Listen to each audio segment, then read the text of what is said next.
227, make left traffic, runway 23, clear for takeoff. Traffic 23, clear for takeoff, and if you can fit us in with touch and go, it's great. If not, we'll do the full stop. Quick touch and go, 66 South Tango, you'll follow the Cessna ahead, taxi up the whole bar, stand by. The 7 November Tango, you're following the Cessna ahead, to your left on a mile and a half final. Hello and welcome to the Aviation Lowdown. I'm your host, L.O. This is technically the first full episode of the Aviation Lowdown. Last week was episode 1, but I just sort of used that time to describe to you guys what I'll be doing with this thing over the next few months. As I described in the first episode, aviation is sort of like one big family, and here on the Aviation Lowdown I wanted to feature some of the more interesting people that have been hugely inspiring to me, and maybe to you.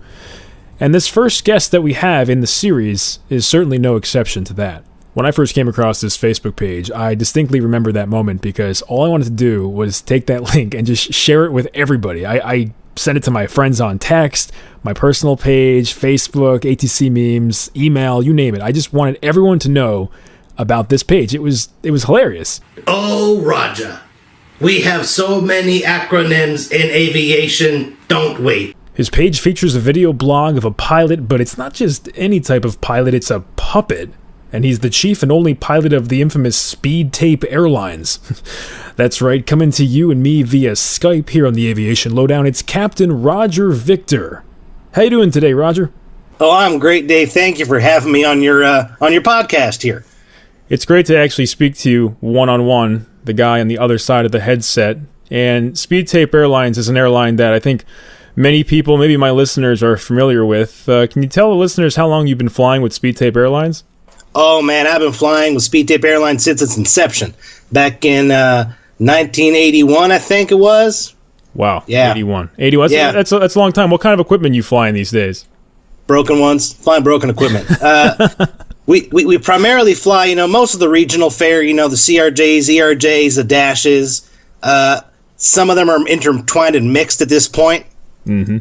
Yep. Put a CRJ wing on an ERJ, see how it works. Is that a pretty normal standard operating procedure to do stuff like that or not? Well, it's fiscally responsible. It's cost savings. Yeah, I've watched a lot of your videos. A lot of them seem to come down to that fact, cost-saving effort. Is that always the case, or it's something relatively Well, it's industry standard, man.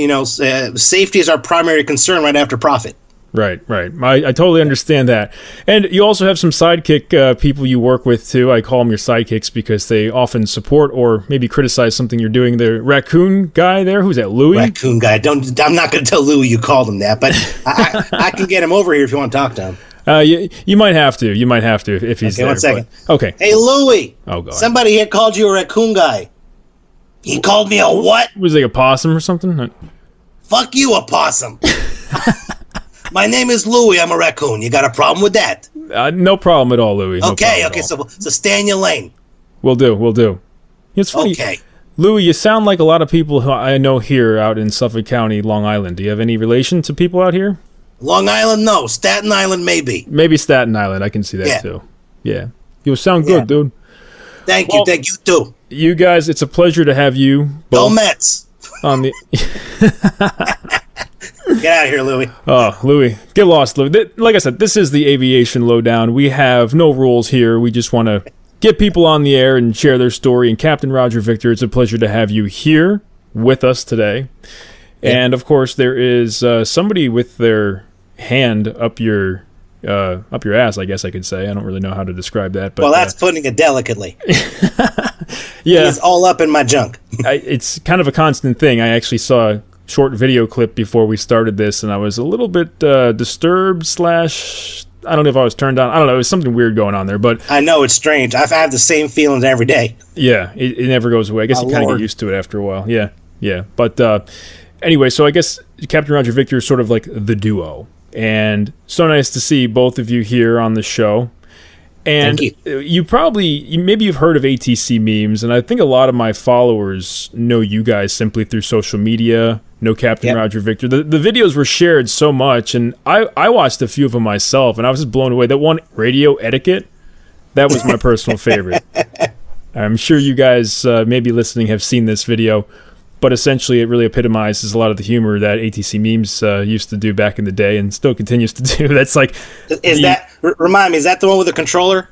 Yeah, it's a controller, and it's funny too because the backdrop is some I don't know, Washington Center or something like that. But the controller is just giving this guy a hard time because the premise is he's not paying his landing fees. Yeah, that's Louis for you. Yeah, come on, Louis. You guys totally bitched me out. I got nothing in the account. What am I supposed to pay him with? Well, what, pretzels? I got pretzels. I think his exact quote was, "It's either your pressurization or the landing fee." And he decided, well, you guys want to breathe, don't you? Well, yeah, it comes down to that a lot, and we do what we could do without pissing off the FISDO. Right. At least try. Speaking of FISDO, I think probably one of your all-time favorite videos amongst many of my fans, and I don't know, maybe to me as well, but the acronym song. That was incredible. Oh, my Lord, yeah. So, breaking the wall a little bit here, to kind of get to know Captain Roger Victor. I mean, clearly this is a creative person. It's not somebody who's just going to, do their job and go home. Captain Roger Victor's obviously stretching the boundaries and the envelope, no pun intended, of creativity. So when you talk about something like the acronym song, what kind of process goes into that? I mean, how long does it take to come up with something? Because that's pretty hard. Are you asking me or are you asking the guy? I'm asking, did Captain Roger Victor write that or did the guy write that? Because at this point, I don't even know. You know what I'm saying? Both of you. What do you think? So allow me to break the wall a little bit, all right? So we'll call me, what can we call me? Tim. Call me Tim. The hand guy. Okay, Tim. The hand guy. Yeah, that sounds really bad. Yeah, I don't know. But yeah, so we're going to break that wall a little bit. And I'm just genuinely curious because this is when I want to sort of get into the mode of just learning, the people who are involved and not necessarily getting detailed, but just what kind of process goes into creating something like Captain Roger Victor and specifically all those little numbers. It's incredible to me. And I really was So the creative process it's going to sound very underwhelming. It's things that come to me in the moment and make me chuckle. And I write them down on a piece of paper for later to see if I could develop it. So the acronym song, I was on an overnight and we had some time. So my FO and I were out walking around and I just started thinking about different acronyms that we fly with, and I'm wondering, could I put that into a song?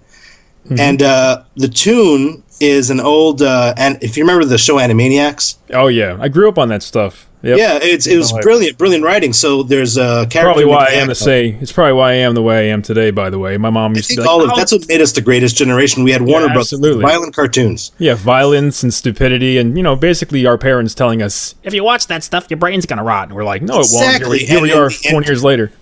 Yeah, and it actually creates some sort of creativity. So there's a tune that one of the characters uses to sing all the countries of the world, and I thought it'd be funny if I could fit as many acronyms into that melody as possible. Yep.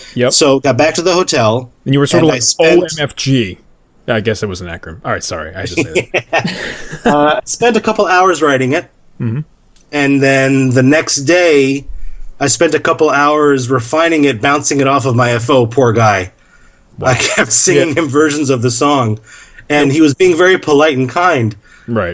But I could tell that he really wasn't interested. Did the reviews critically get worse and worse between you and him? What was he like? He started out, that's a great idea, and by the end of it, he's like, you can't do that. One more time. It was eye rolls. He wasn't familiar with the original song, so... Okay. See, and it's funny, maybe I should break it up into two songs. That melody, I recognize the melody, and I recognize the whole structure, but... Actually, now that you say that, that is what that's from, and I can picture him. There's a map behind him, and he's pointing to the map with the baton or whatever that is. And I actually remember sharing it to somebody because they thought I was actually good at geography, which I'm okay with it. But they sent it to me originally, or I sent it to them, and they said, this is Dave when he's asked a geography question. I said, yeah, I wish. But now you say that, that's exactly what it was from. That's cool. Yeah. That's cool. So how did you take it then to the product? Creating it, recording it, and getting it out there, I guess. So it's a difficult song to sing. I would think it's the most difficult video I've made as far as getting the audio down in the script. Most of my stuff that I do isn't scripted. I liked it because it lends to authenticity. If I stutter, I don't like the scriptings. But this needed to be on script. Yep. I think I recorded it 7 times. Okay. 7 takes. And it's one of the rare videos that the audio is dubbed. Most of my stuff is done live or recorded at the same time. This one was dubbed. So I recorded the audio 7 times to get it right. And on the 7th time, I still flubbed it. And you can hear it in the actual video if you watch it. I flubbed at some point. I started laughing, but I was like, screw it. This is the best I'm going to get. There's like 1,000 people right now going on YouTube and looking up that song, and they're like, hey, I found the error, dude. You know, it's so funny. There's at some point you can hear me laughing. I chuckle. Yeah. Well, if it's not real like that, you don't bring in your own sense of self-deprecating humor, then what's the point, right? So yeah, I mean, look, I'm a pilot and want to be a perfectionist, but I'm also a pilot and I have a short attention span. So I want to get it done. I'm pretty sure that the short attention span is why I'm here right now talking to you. You know, with ATC memes, it just was born out of that whole idea of trying to get some expression out there, some creative energy out there. And you know, I work with a bunch of partners too, and these guys are so incredibly talented, and just to bounce ideas off other people, like you mentioned with your FO, that's so important, I think, to having some sort of feedback, you know. But the response, it's wonderful. Things are better when I have feedback. I mean, I've flown with some FOs who think I'm weird as hell. I've flown with some FOs who are all on board, and there's one video I made. He just whips out the puppet and starts talking to ATC during, like, you know, a 30-mile deviation. And it's just, dude, put the puppet away, man. Come on. That's how I picture the puppet never comes out in flight. That's the truth. He never comes out in flight. Right. But I think the last time I actually recorded with him in an actual airplane was I made a video. We made a video. What was it? It was the welcome aboard announcement. Okay. Mm-hmm. Yep. It was spoofing that there was I think it was a Delta guy called Captain Hollywood. Yeah, somebody sent me that video, I think. This guy's going really theatrical. Just going totally in on it, right? Was that the one? And to be honest, that's the video that, because that video got out there, that's what really inspired my character, Roger. Wow. It was, I wanted to spoof that video. Mm-hmm. And so I kind of took the puppet to where he is now so I can spoof that video. But the announcement video came later. Anyway, the FO I was flying with was kind enough to record. He used my phone. He recorded the audio for it, and I actually made the audio over the PA of the real airplane while we were parked, no passengers, right? Right. Trying to get that sound. Yeah. So you're like me in the sense of the attention to detail. You know, it's funny because on some things I don't care. You know, whatever, it's not exciting. And then on other things, like when it came to making some of the audio stuff I did, I wanted to be so accurate that I would go out and sample frequencies, like I was explaining before we started recording, 400 hertz of the systems and stuff. And for you to get that cabin sound over the PA, that just demonstrates to me your attention to detail, you know, and that stuff that people definitely notice that type of stuff for sure. Yeah.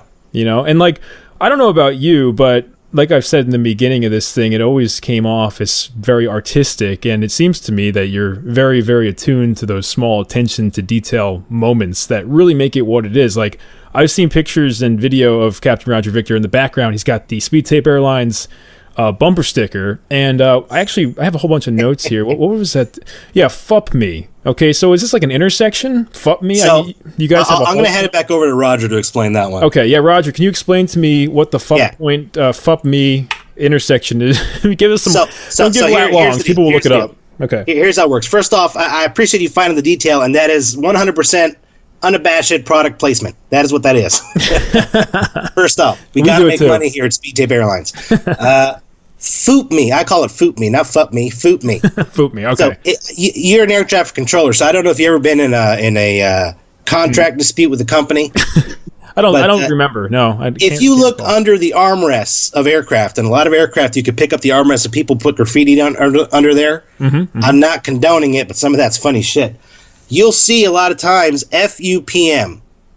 FUPM, and that stands for. Can I cuss on your podcast? Yeah, go ahead. All right, it stands for "fuck you, pay me." Got it. So I made a video about calculating the cent rates, you know, and I needed to use an intersection, so I just created "foop me." I added an E because it's got to be a 5-letter thing, right? Right. So FUPM, fuck you, pay me. Wow. So that's what that means. Yeah. So my friends owe me like $5. When I say proceed direct to foop me and hold, there's a clear message there. So there's a certain irony when you are cleared to that intersection by a controller who's not letting you land because your airline didn't pay the landing fees. Yes, sir. You guys are totally broke over there. Yes, no one's getting paid. That's awesome. Wow, you know, that's one of the first big gems that I was very curious about, that now I have a perfectly logical answer to to be described, And, pilots generally know what that means, but I didn't think anybody else would. Yeah, well, it's funny. Like, I had no idea. And this is the crossover from ATC to pilots. And even during the acronym video, there was stuff that, admittedly, I don't like to think of myself as this huge nerd, but I kind of am. And I looked them up. And I'm like, oh, okay, that's what that means. Like, I didn't know the difference between a MEL and what's the other one? The MELs, CDLs, NEFs. CDL. Yeah, I know what a CDL. I knew what an MEL was, but, It's a commercial driving license. Yeah. That's what it is. That's what it is. I'm going to drop off some UPS packages after I'm done flying the passengers around. Now, honestly, do you know what it means or not? Because if you got ATC listeners, it stands for Configuration Deviation List. So I know it has to do with things that are basically broken in the aircraft and if you're qualified to fly it, from what I understand. Is that the case? Yes. Well, think about it this way. MELs are things on the inside, generally. CDLs are like main gear fairings, things on the outside. Okay. Actual structural components that can be missing. Now, these are things that you don't necessarily need for safe flight. Is that the case? Yeah. Yeah, like, for example, if we have a window missing, I'm just going to CDL that and go. Right. If the radios don't work, then we're good. Stuff like that. No. We actually have a handheld. Okay, yep. In each and every single base. So if somebody comes in with the bad VHF comm, we just give them the handheld. And it works. There you go. It's a gem. Well, it works enough. They can get out. Now, you guys have been on guard frequency for clearances before. The guard frequency, we have such a love-hate relationship over at the ATC world, especially with memes running around with that, people on guard. And even through your videos, I saw the satire based off of 121.5. What's your experience, Captain Roger Victor, using guard frequency for clearances? You ever do it? For clearances, never use it, no. But, guard is interesting. Guard has a different personality depending on the time of day. Have you noticed that? Oh, yeah. So what's the worst and best time to listen to guard frequency? Worst time is during the Super Bowl. Mm-hmm. Because everything is like, who has the score? What's the score? Scores. For crying out loud, people have Wi-Fi. We don't need to be asking what the score is anymore. Yeah, yep. I can see that being the case. And best time? And I think the worst I ever heard was an actual, somebody was reporting what they call those? An ELT. ELT, okay. It was legit. They were reporting an ELT. Yep.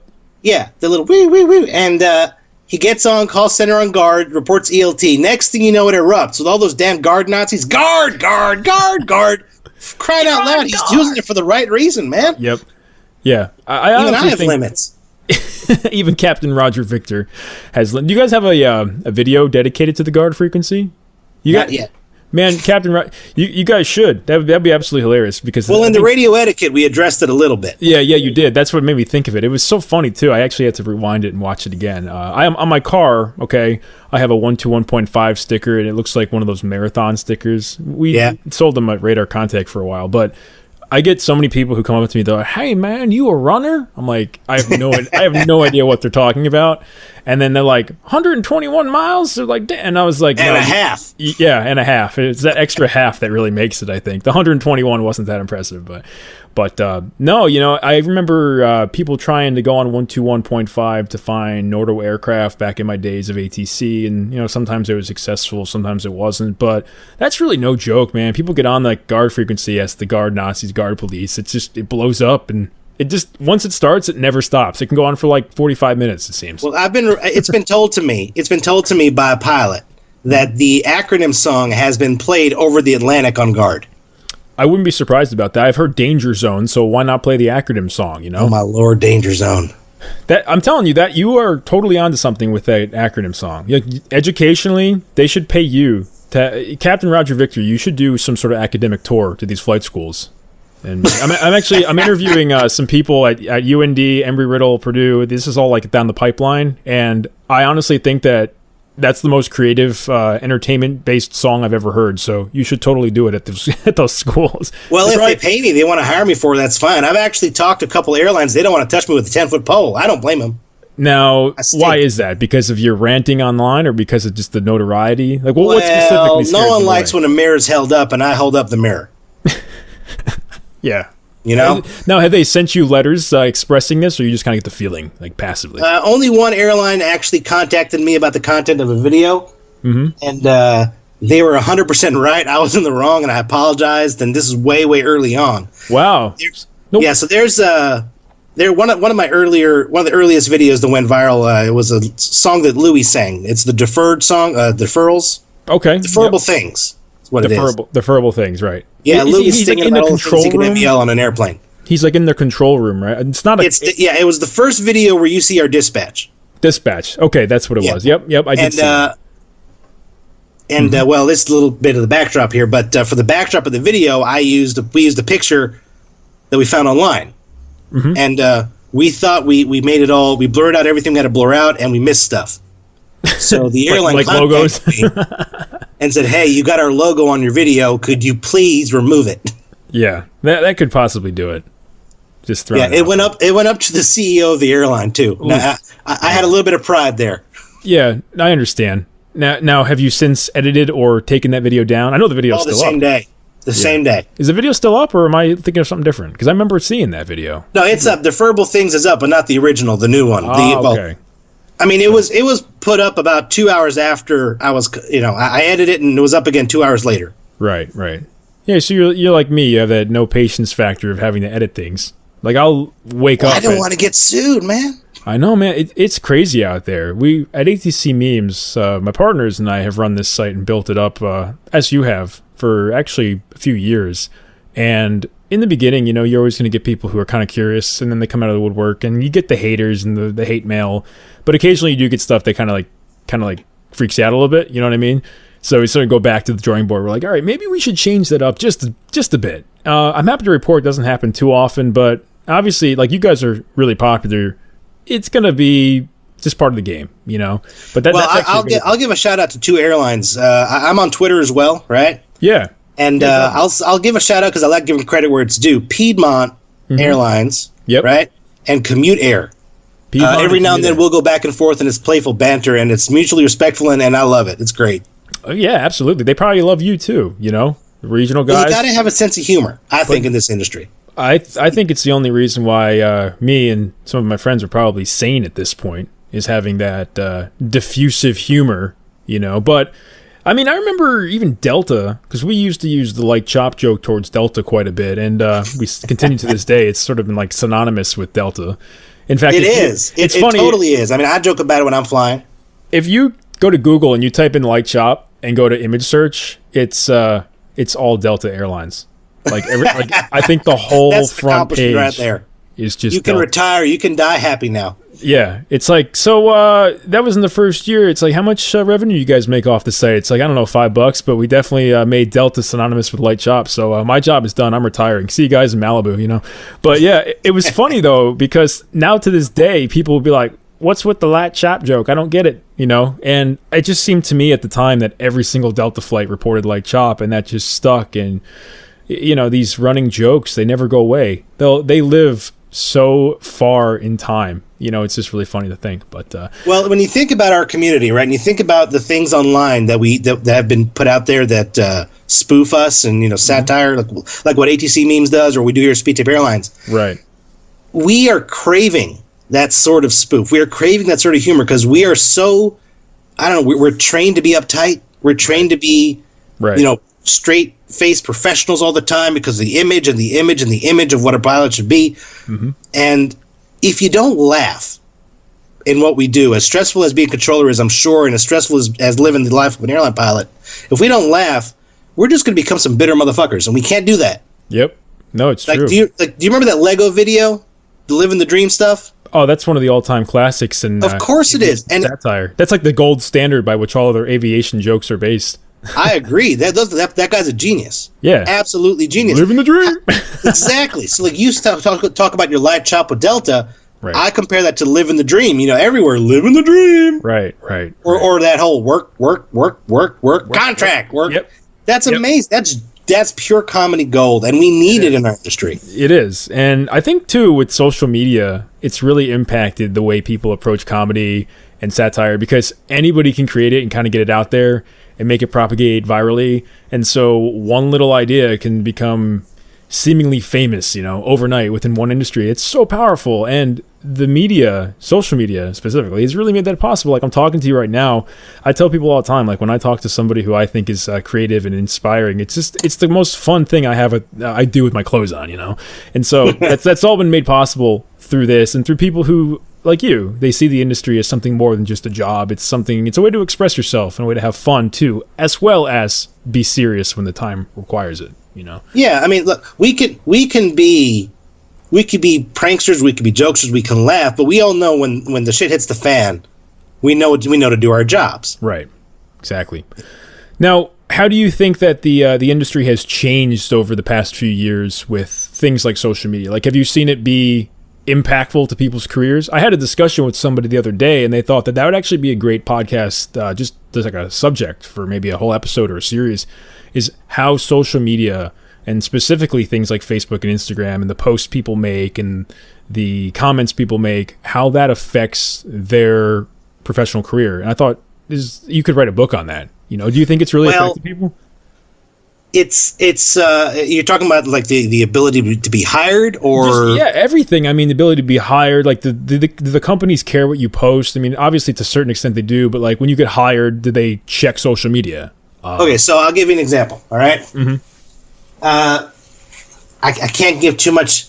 Here, let's put it this way. Right. Speed Tape Airlines, right, operates for a mainline carrier, right? Mm-hmm. The mainline carrier made the news for something that wasn't good. Right. Okay. And somebody, I don't know who it was, online, took that a picture caption of the video, mm-hmm. put a meme next to it, made it out of meme, and it went viral. Our company leaders, you know what? I'm going to break the wall. All right. Okay. Here we go. Smash it down. All right. Again, not saying who it was, but our company leadership put out a memo that said, "Don't spread this. It hurts our mainline partner." And this went out to presumably everybody in the company. And it was a company-wide memo. Right. And some people did. Some people, I saw my buddies on Facebook still spreading it. That's the effect we have. Social media, mm-hmm. It's instant. It's not. You can't control it. Right. Yeah. So very spontaneous. What you post today, and because it's also searchable, what you post today can come back and kick you in the ass later. Oh yeah, so true. You know? Believe me, my nudes do that to me every morning when I. No, I'm kidding. But you're absolutely. Well, we've all seen them. I know they're not that bad. I wish I was a little more tan in some of them, I'll admit. But yeah. Whatever you do, it can come back to haunt you. I guess that's sort of the bottom line with a lot of this stuff. And I can speak for myself too with some of the experiences I've had. That occasionally, sometimes things don't really end up being the way you'd like them to have been. But ultimately, I think now we have such a connection amongst people in the industry and in the world that it's like everyone's sharing the same ideas at once. You got to be careful what you put out there because they'll know really quickly what you're thinking. Well, I'm going to go back to Roger now. Let him. All right, Roger. So here's what I think. Okay, Roger, go ahead. Every pilot out there at a regional, every single one of them would jump at the opportunity to go to mainline, right? Right. No one goes to Speed Tape Airlines and say, you know what, this is a great career. No one says that. Mm-hmm. Because of that, there are people out there who either stay away from social media because they don't want it to haunt them later on, or they keep their social media so neutered they might as well not have it. Right. You know, mm-hmm. Or you just keep your privacy settings as ratchet it up as high as you can. Right. Because you bet your ass that when your name pops up on a HR person's algorithm or computer, right? You know, they're looking for social media. They're going to Google your name, and they're going to find this one little picture that's like the size of a wheat thin. That they try to click, and it says, "Sorry, this is private," and it's like. Barely. One would hope. It's like 2 pixels, and that's all I have in a name. And you're like, not really sure. You hit about, and it says, all it has is their birthday. Or they're going to find your Facebook page, which you didn't protect at all, and you're on there bashing your own airline, talking about broken this and screw that, Right. And then they're not going to hire you because you don't seem like a nice person. Right. And so that totally would affect somebody in the industry of any caliber, not even one that has to do with safety, like aviation, Sure.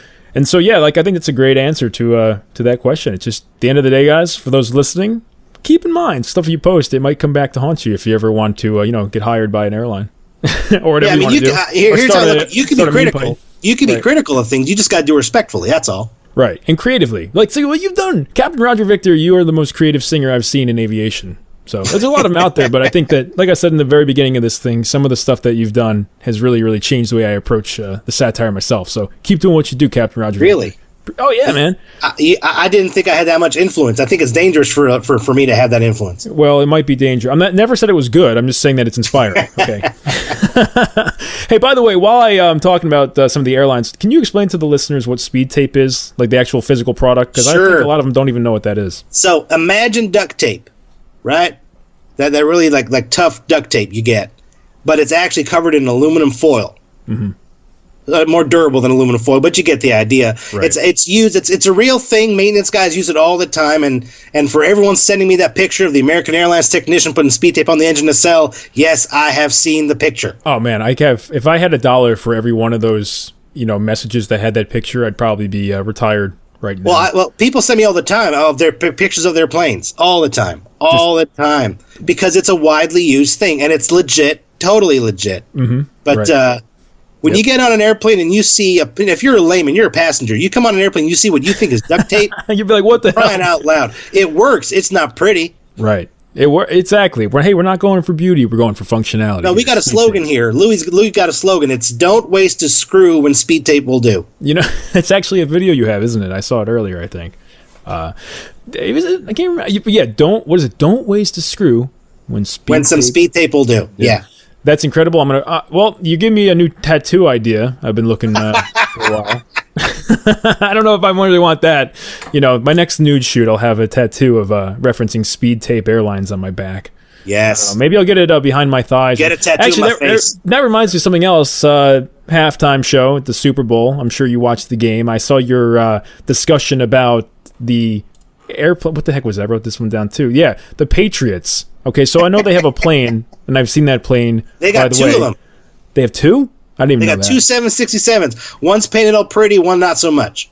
Okay, wow. And they're both based in New England, I'm assuming, Massachusetts. So these guys have them in Providence, Rhode Island? Is that where it is? From what I gather, they're both. I've seen them both in Providence. Okay, so it's in Rhode Island. But anyway, you were saying to the viewers of that video that, hey, I'm really happy for everyone involved here, Patriots, champions, etc. But maybe you guys can buy a hanger now because it was blocking the taxiway every time. They park it on a damn taxiway. They put it on think it's taxiway Victor, in between taxiway. So it's on Victor, in between taxiway Charlie and runway 34. The 767's parked out there by itself. Right. It just blocking the damn taxiway. It's completely just like the most pompous thing. You're like, take a look at my jet, And it's not like it's JFK or Boston or somewhere big. This is Providence, okay? Yeah. That's the biggest jet that comes in there. Well, maybe if they can't afford a hangar, they can afford an auxiliary taxiway to have all you poor innocent people go around the jet. Well, they could just put some asphalt down somewhere else. Doesn't have to be a hangar. Yeah. So it's either one or two. They're either gloating and showing off. Right. That's one. Yep. Or they just don't care. I had my friends. I gotta wait for damn Mesa to push down the road so I could push my plane out. It's like, that would be really funny. It's like, lawsuit Mesa v. New England Patriots or something. That would be a really. Oh my gosh, that would be funny. Everyone out there is like writing ideas for new comedy skits or something like that. But I'm looking through my messages right now. Somebody sent me a picture about, I don't know, a few hours ago, and it has a picture of that plane. Well, one of them. Now I know there's two. And the tail has the 5 trophies on them, right? What are those, Lombardi trophies? Okay, now they have 6. So it's not going to fit. I don't know where they're going to put it. They're going to have to probably add a second tail. Or they're going to have to buy a 7.4. I was going to say they have to buy a bigger plane. That's the only answer to this. So, but maybe they'll figure it out. They'll put that plane on the runway. They won't even close the taxiway. They'll close the whole runway this time. So yeah, I mean, Lord, I mean, I don't know. Like, you don't fly, so it's no. It's one of those things that just ticks me off. It really especially when it's so predictable like that. I mean, if you can call it out to the point of it being a predictable occurrence, that's pretty bad. Actually, they just made. There's a NOTAM. There's a NOTAM that the taxiway is closed. Watch out! New England Patriots are playing on the taxiway. They're playing. And I gotta say, I don't want it. I'm not saying anything if they did or didn't, but those tires don't look fully inflated. I'm just gonna say it. It's like the joke that ATC Memes posted. It has a picture of the plane, and it's got like the little cutaway that zooms into the tire, and it's like clearly like completely flat. Like, just check those tires. Alike. That's what that is. Great minds think alike. Well, I saw another one today that I guess it was last night I shared it from NFL memes. These guys are hilarious. But this I didn't know that's a thing. That's a thing. Yeah, there's actually a few competing sites. It's probably more complex than we realize, but that's how this stuff always is, right? But there's an ATC memes post that shared NFL memes, and it had a Rams plane, but it's not a Rams plane. Somebody did like a quite poor job photoshopping this stuff. They left a slogan. It was like "The World on Time" or something. Who is that? FedEx? Well, who could that be? Yeah, right. But like clearly it says "The World on Time" in the front of the plane, but then there's like this poorly oriented Rams logo, and it just says the only touchdown the Rams had in Atlanta, and it has a plane on the taxi. That's harsh. But that was shared. Actually, Brian Kelly from The Points Guy actually reached out to me if he could share that, and he did share it, and I saw it. And I reached out to him. That's what had happened. And I said, hey, man, like, thanks a lot for this. Do you ever want to be on this podcast? That's what I'm doing. And he actually got back to me. He said, yeah, hit me up. This is our media liaison. I'm like, wow, nice. That's really cool. That meme went totally viral. And people who He said media liaison? He's got a media liaison? Well, I don't know if he actually used that term, but my vocabulary is a little bit, it's a little bit out of control sometimes. Hey, Louie, we need a media liaison. From now on, you're my media liaison. But no, great guy, great. I don't know if you guys, I haven't ever heard of The Points Guy or Brian Kelly, but these guys, what he did is he basically took like all these airlines and tried to find the best way to maximize your airline points, and it was a blog that just went totally viral and super helpful. So check it out if you never had before. The Points Guy. Wait, like frequent flyer mile stuff? It's exactly what it is. Yeah, and they're not like paying or anything. I genuinely think it's an awesome site. Yeah, it's called The Points Guy, but that's what it is. It's just frequent flyer miles and stuff like that. So that's cool to know. That way I can become a platinum, gold-plated, titanium alloy passenger. Exactly. Yep, that's it. So, but anyway, the fact that he shared a meme from ATC memes was pretty amusing to me. Well, you know what happened to me this week? What's that? I found out that British Airways. I wasn't supposed to say. I don't care anymore. They used one of my memes in one of their safety publications. Really? Wow. With Captain Roger Victor? Picture of my face. Damn, that's cool. Yeah. Now, by the way, I have to break the wall for 1 second temporarily. I mean, you guys can both join in this, but how did you get into this whole ventriloquy thing? I mean, was it just like one day you wanted to work with Captain Roger Victor? I mean, clearly it wasn't something you just picked up on random. So your listeners know we're talking to Tim now. You'll notice my real voice is a bit lower than Roger's is. Hey, Tim, what's up, man? Hey. No, I don't do ventriloquism. I can't do that. I can't throw my voice. But I do puppetry. I've been doing it as an amateur since I've been a kid. Damn. It's a long story. I'm going to keep it short.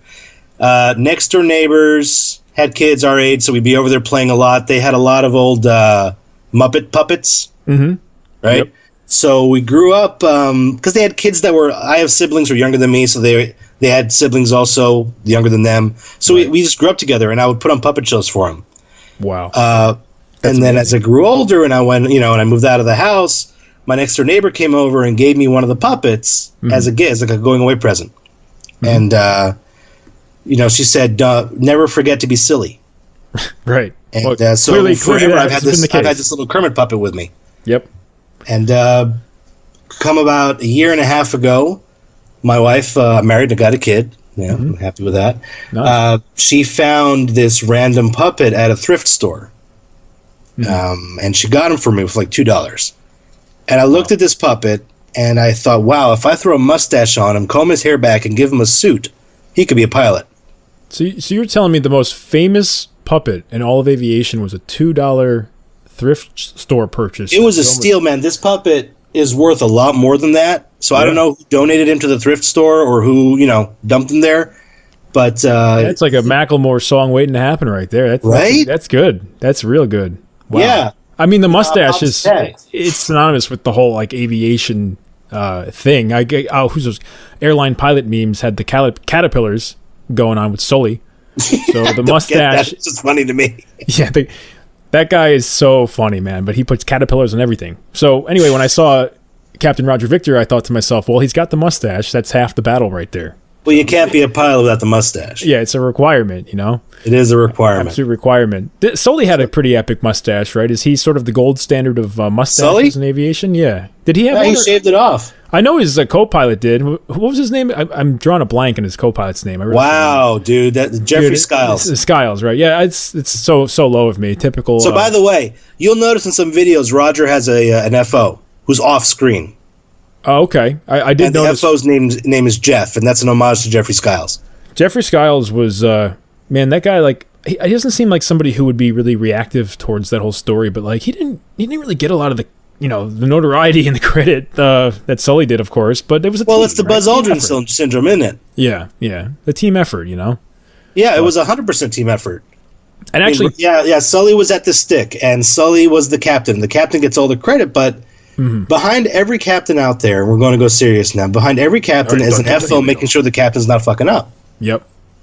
And at times, you really need that FO. There were times that I needed the FO because, you know, it was a long day or something. And part of your briefing's got to be, you know, if you see something, say something. Don't care. You should not care that I'm wearing 4 bars. Right. You know? Yep. You speak up. If you have a better idea than I do, you say it. What do they call it? CRM, crew resource management? That's the whole idea behind that. I was reading a crazy story about, I believe it was Korea Air or one of the Asian carriers in the 80s, and they had a really, really poor track record for crashes, and they brought in some American companies to do CRM, and what they had done was actually made the flight crews speak English. I don't know the details of the story, but I guess the psychology behind it was that, well, once they were in a foreign tongue, their power distance had shrunk quite a bit. You know what I mean? It was sort of hard to become the leader of an organization or a cockpit when you couldn't speak that well. So I guess they just all made them suck equally, and then they were okay. But I guess that levels the playing field a little bit, doesn't it? You know, but here's the miraculous thing was, like, their safety records went crazy. They were so good. By the 90s, they had practically no crashes that were being referenced back in the 80s, you know, the pilot error type stuff. So, yeah, I mean, if you Google that, there's probably tons of information. But I always thought that was, like, one of the coolest things. It's a great bar story, you know. It's like, what's interesting? Tell me something cool. Like, people are always like, damn, that's pretty interesting. It's like, yeah, it is. Well, we taught them to speak English. Yeah. It's like, hell. Well, did they use, like, feet internationally, right? Like flight levels? Flight levels not everywhere, but mostly, yeah. Mostly they do, yeah. I guess flight levels are technically not really feet, but, you know, it's the standardization, so whatever works there. It's kind of funny that we use the imperial system throughout the whole, but anyway, it's funny that the entire world is metric except for aviation. Yeah, that's what I mean, you know, because they were speaking English, and the guys in the FAA or whatever it was at the time thought it would be a good idea. But I think it's because everyone modeled their system off the American system. I think that's just what it was. And I mean, earlier on, the manufacturers were American, I'm guessing. You know, the big ones. So, like, when you fly to, like, Japan and you get an altimeter setting, because that setting's in inches of mercury, it's still inches of mercury? Hectopascals. Do you use pascals? Okay, yeah, that's what I was curious about. Well, you know, I haven't flown to Asia. I've flown, you know, in my GA days, I've flown over to Europe a lot. I've been through Africa.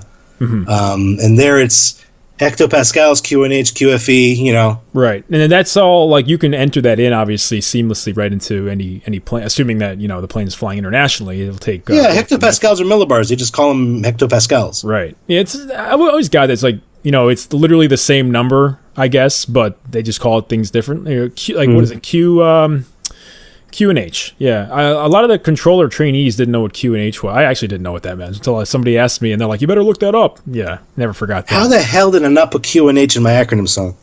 Oh, man. Well, you know what you got to do? It's part 2, man. Part 2's got to come up. Part 2. There's going to be one, not acronyms, but there's going to be something different in a similar format, though. Got it. Now, just to shift the tide back to Captain Roger Victor real quick. Hey, Roger, do you have any particular ATC memes, video or meme that you really like? You can tell me that they all suck, too. That's fine. No, man. I'm not offended. Okay, so, again, for your viewers, hi, this is Roger. Hey, Roger. Viewers, listeners, I mean. Yeah, listen, I've seen a lot of your stuff back and on and off, back and forth over the years. Mm-hmm. And there's two that stick out to me. One is the overweight passenger and the plane, the nose coming off the ground. And I just crack up at that all the time. You know why? I'll tell you why. Mm-hmm. You look at these new 737s out there, they got a kickstand on the back. Right.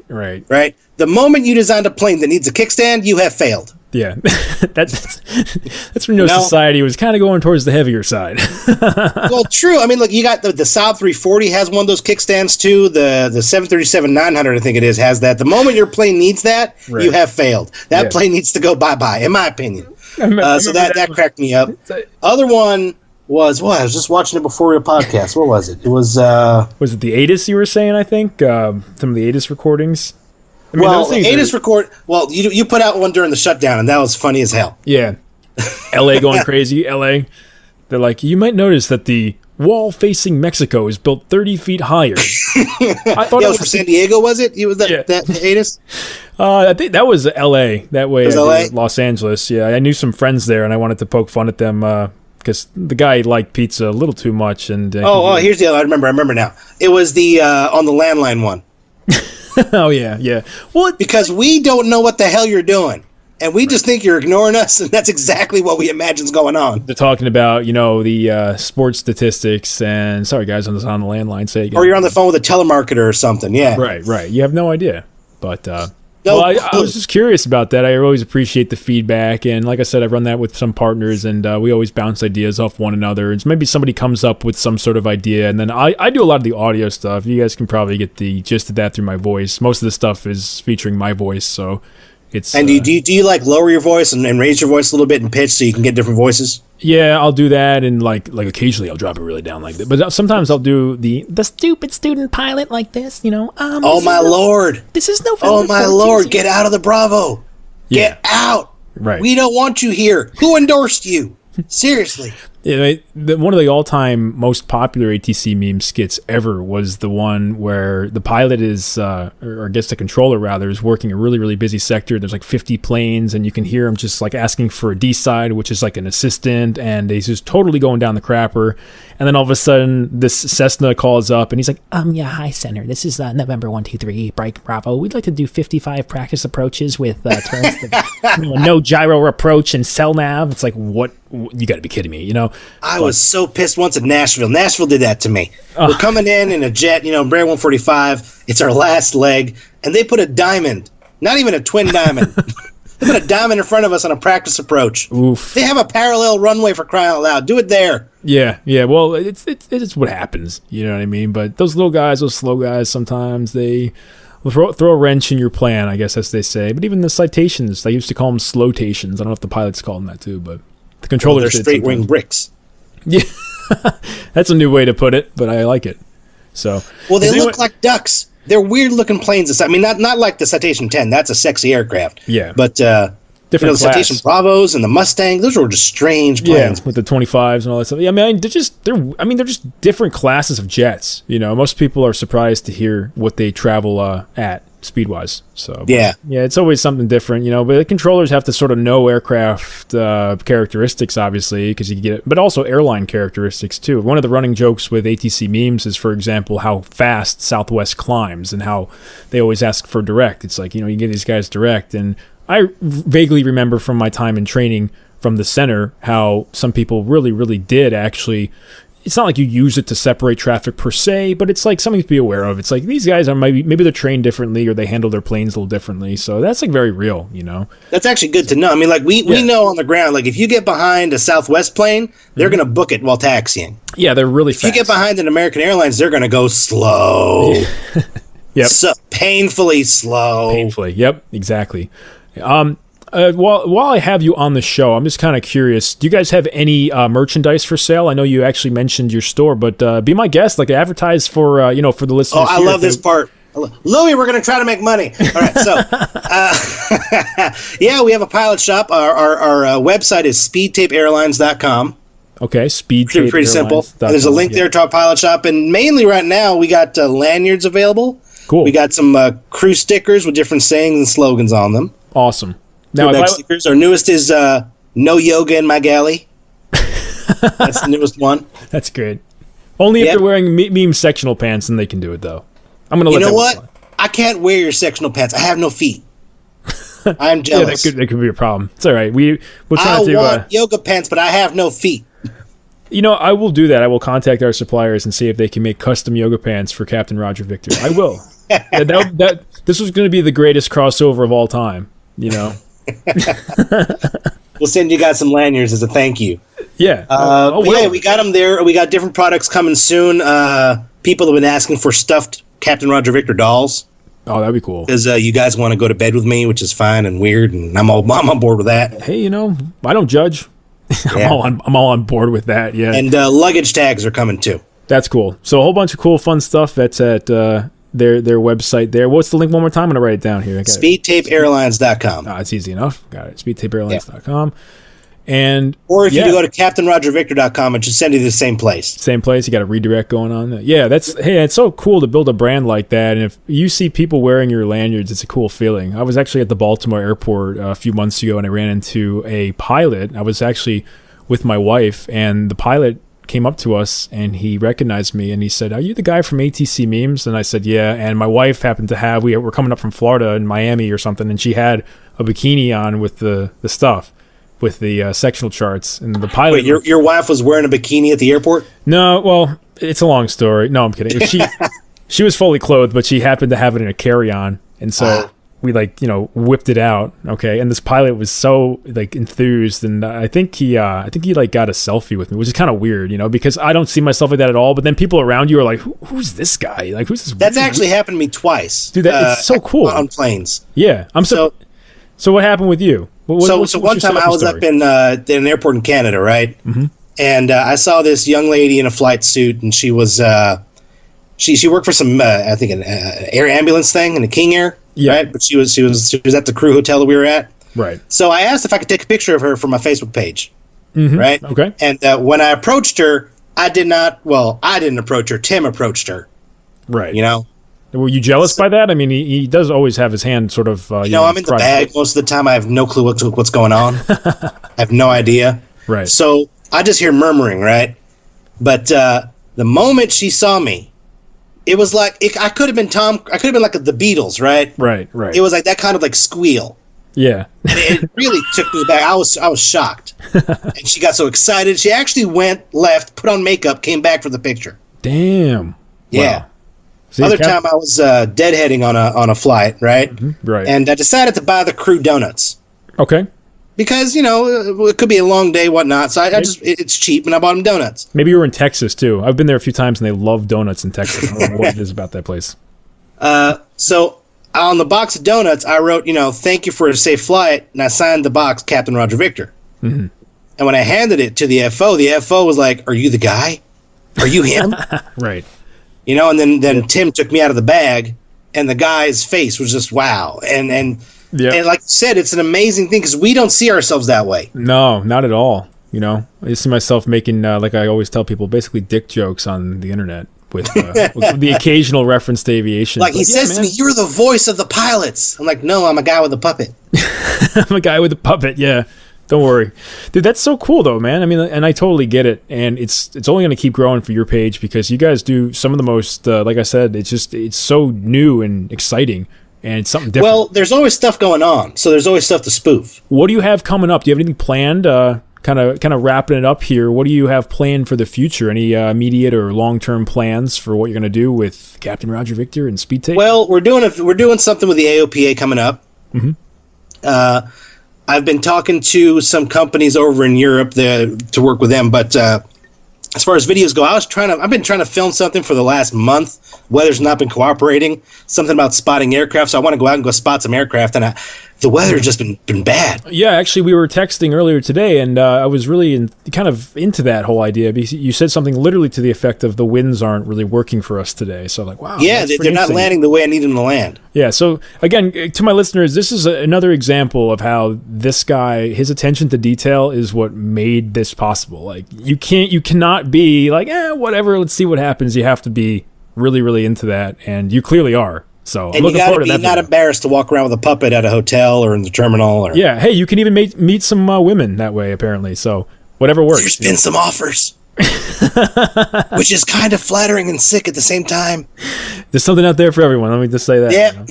So, but wow, Captain Roger Victor and the whole team. And of course, the man who... What name did we choose for you today? We're going with Tim. We're going to go with Tim. It was Tim, okay. I couldn't remember if that was your real name or not. It's not, I don't think. But the point is this, guys. It's been a pleasure to have some of my favorite aviation comedy on the Aviation Lowdown. It's kind of funny to say because people, a lot of times they reference ATC memes, but I don't see us that way that often. I look for inspiration through all this stuff, and this guy's the real deal.